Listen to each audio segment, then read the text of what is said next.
জুলাই পদযাত্রা কর্মসূচি চলছে। আমরা এই জুলাই মাস জুড়ে 64টি জেলায় পদযাত্রা করব। সেই জেলা উপজেলার গ্রামের মানুষের সাথে আমরা কথা বলবো।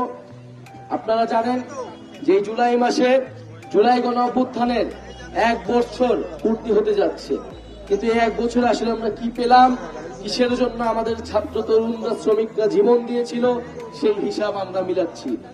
আমরা স্পষ্টভাবেই বলেছি যে এত বড় গণ অভ্যুত্থান, এত মানুষের রক্ত, এত আত্মত্যাগ আমরা কেবল ক্ষমতার দলের পরিবর্তনের মাধ্যমেই মেনে নেব না।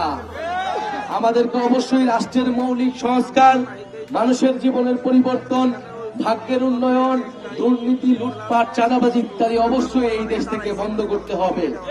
যেই মাফিয়া রাষ্ট্র, যেই দুর্নীতিবাজ ব্যবসায়ী আমলারা তৈরি হয়েছিল শেখ হাসিনার আমলে, তারা এখনো রয়ে গেছে।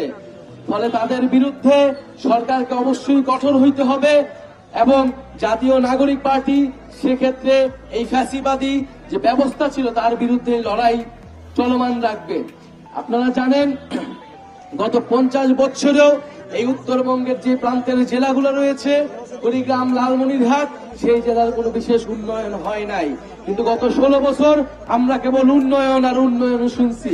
আমরা ভেবেছিলাম যে লালমনিরহাটে এসে থেকে আমরা সেই শেখ হাসিনার